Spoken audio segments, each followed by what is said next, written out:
Ladies and gentlemen, this YouTube channel vlog show is of authenticity, inspiration, and realness. It is also about personality, good times, and fun. This is Eric Lima Shenanigans of 1977. And now, here is your host of the show, Mr. Big Beefy E himself, the elder statesman of Rant and Rave, and Mr. Shenanigans himself, Eric M. Lima. Thank you very much, Mr. Announcer, sir. Well, hello there, everyone. Welcome to yet another episode of Eric Lima Shenanigans of 1977, episode 1069. Please, no jokes from that number, please. Thank you. my good buddy Andrew Hawkins already had enough of those jokes, but I want to make sure, in honor of him, no jokes on 69. It was 1069. We're going to talk some NXT. We're going to do the fallout from Deadline, as you know. Carmelo Hayes and Trick Williams arrive at the PC, but as Williams does get interviewed, so and that was going on, Carmelo Hayes was attacked. He was on his knee, and Williams wants to know who attacked him. But Cora Jade already in the ring. Her return has decided to address the NXT universe and bragging about how she wants to be once again the NXT Women's Champion. She's bragging about how everybody misses her, and she's basically accusing the fans of simping for her, and that's basically what it was. But that's okay.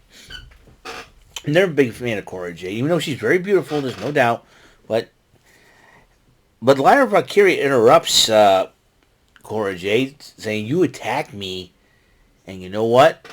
And she was thinking about getting a piece of her. Everything's just changed in these past 4 months. Then Blair Davenport, the Women's Iron Survivor 2023, showing up and says, "Hey, you gotta remember, I won the Iron Survivor, and come New Year's Eve, I will be the champion." But then Nikita Lyons, now that's my girl, ended up showing up and said, "Hey, I'll never forget what you did to me."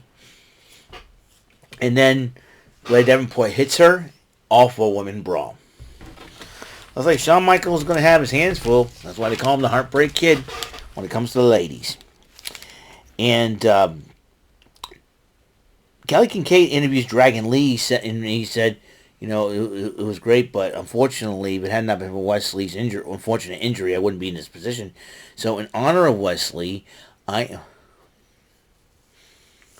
am going to defend the title in an open challenge. So there's that. And so who is going to face Dragon Lee? We will find out eventually later on that night. And the mixed six-person tag team match, Josh Briggs, Brooks Jensen, and Fallon Henley, collectively known as Country Grit, going against Metaphor. That will be the team of Noam Dar, the Heritage Cup champ, Oro Mensah, and Lash Legend, the woman who body slammed the near 360-pound Otis last week. And during the matchup, though, Tiffany Stratton was watching the match and decided to show up and brawl with Fallon Henley to the back. But despite that, despite being a person down, Josh Briggs makes the most of it, ends up pinning Noam Dar with that clothesline from hell. It seems like it's almost similar to JBL's, and picks up the victory for his team. Meanwhile, as they're introducing the men's breakout tournament participants, Trey Bearhill was blindsided with a steel chair by Lexis King. Why did Lexis King do that? I don't know. The man's out of his mind. Then, but the breakout tournament, the first quarterfinal round began as Obafemi took on Miles Bourne, who is a member of Drew Gulak's team, which has a name, the No Quarters Catch Crew. The No Quarters Catch Crew. Interesting name. The NQC squared, I would call them. NQC squared. Those two C's. Or NQC2. This was a heck of a match, but Obafemi's power and brute strength took out Miles Bourne and ended up winning the matchup. And Valkyria and Nikita Lyons were talking about their tag team match against Jade and Blair Davenport, and then as the locker room opens up, Nikita Lyons looks at the picture. Is that you and Tatum? I said, wait, no, it's supposed to be me and Becky. That's creepy. And so Tatum Paxley must have taped over Becky Lynch's head. Tatum, Tatum, Tatum, Tatum, Tatum. Crazy woman, that one. Then Kelly Kincaid interviewed Tiffany Stratton, who has insulted Fallon Henley. So, where is that going to lead? Unmatched next week.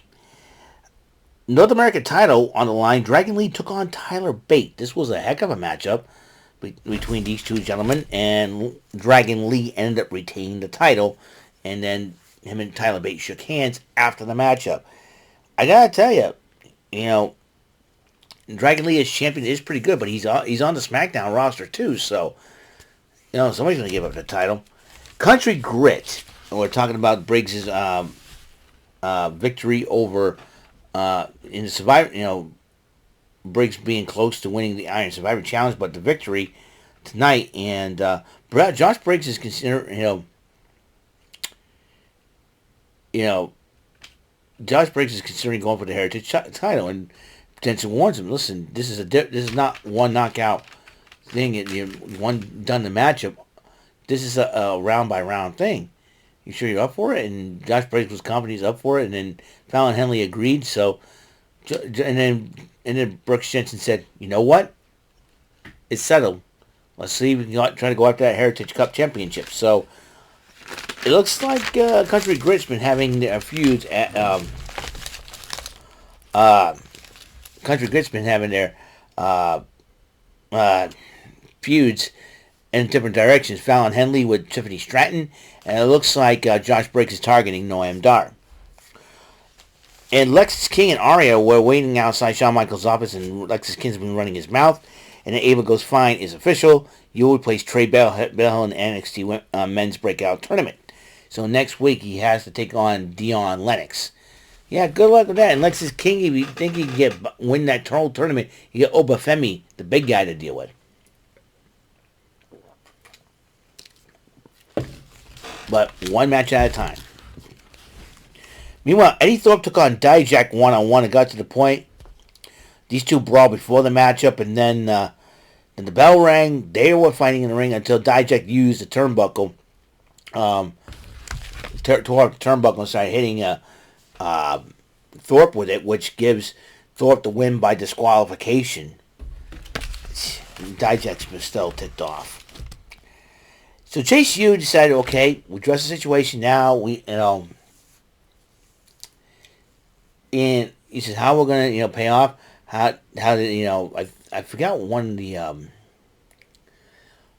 things that one of the students did was like, we got $66 and the bake sale. How about the car wash? $264. So $330 they did so far, but a little bit more. And then the concept is like a quarter to a quarter to a quarter. We got to figure some way. And then Scripps came out with a bunch of money I assumed in that briefcase. So we have a proposition for you.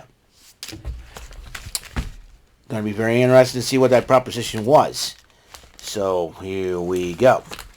But then Cora Jade talks to Blair Davenport, and they got a little snippety. Blair says, I got my shot, and and you forget, I think Lyra Valkyria forgets too that she's got Lola Vice with that money, with that women's breakout tournament contract that she can cash in at any time as well.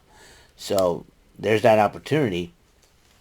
And so Davenport goes, I'll be the champion, I'll give you a shot. And Cora Jade goes, fine. And then the other semifinals, Keanu Carter took on Riley Osborne. Meanwhile, Thea Hale and JC Jane came among the Chase U crew to watch the matchup.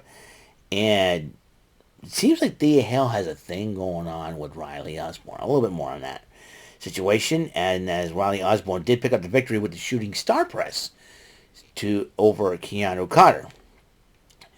Meanwhile, the No Quarters Catch crew, that will be the team of Drew Gulak, Damon Kemp, Charlie Dempsey and Miles Bourne talk to Dragon Lee anytime, every week? Yeah. That's what we accept. So which one of you guys will be facing me? You'll find that out next week. So a member of the No Quarters Catch crew will take on the team. Well, not the team. Will take on Dragon Lee for the North American title. I wouldn't be surprised if it was Drew Gulak. Then Thea Hale was talking to Riley Osborne and with the encouragement of JC Jane. He goes, "Oh, you good and appreciate you and all that. I'll see you in class." It's like Riley Osborne's playing it cool at the same time, but Thea Hale's like a little nervous, and then Kiana, as Thea Hale and JC Jane talked, Kiana James and Izzy Dane interrupt him, and he's he's all man, but you're all child, and DL was ready to punch Izzy Dane. Goes, "Why don't you go away?" And that leads to a tag team match next week.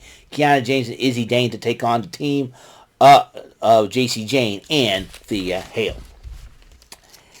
Let's see where we at here now.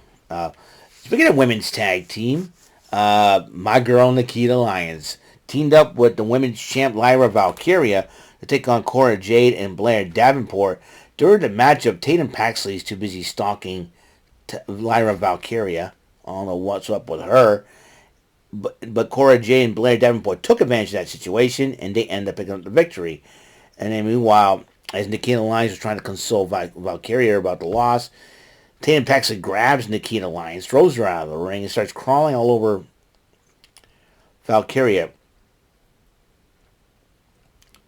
After the match event, looks like Lyra Valkyria's pretty weirded out. That Mind Games could be playing with Tatum Paxley here. Meanwhile, Hank Walker and Tank Major were talking about their match against Gals next week, and Gals interrupts him.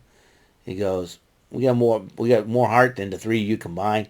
More heart, yeah, we know. We know you need to get involved in the match somehow." And then Joe Coffey said, "I'm not going to get involved." Then Joe Gacy was honking the horn. He was behind the forklift with a hard hat. He says, it takes one Joe to tell another Joe to drink a cup of Joe or something like that. I don't know. Joe Gacy's gone nuts. Then Trick Williams addressing the what happened at Iron Survivor Challenge, how he's going to go up against Dragunov in New Year's Evil. And then Ilya Dragunov interrupts Trick Williams and says, "Hey, man, I'm proud of you. You do your thing. We're going to fight like men in this matchup, and we'll show respect to each other in the end." But Carmelo Hayes, he goes, "You know what? I got to get this out in the open. He can't wait. Dragunov attacked you." And he's like, "Tell me you didn't say that."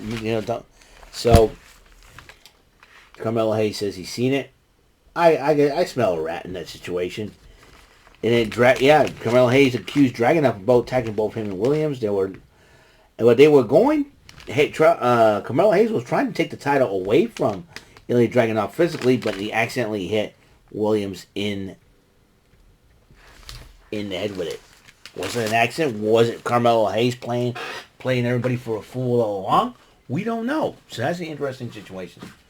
So that's all the time we have on this show. Episode 1069 is complete of Eric Lima Shenanigans in 1977. Thank you for tuning in. And remember, folks, we got Wild Wednesday tomorrow. The Joker's Wild. On the handle. Let's see if we can beat the devil. That's what we're going to do for the holiday season. So,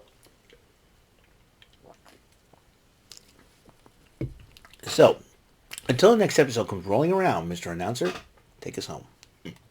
This concludes today's episode. This is Mr. Lima speaking for Eric Lima Shenanigans of 1977. A big beefy E, do it for Bob Saget Productions, and in association with a Raven Bova Telepictures and Distribution. See you next time on another episode of the show.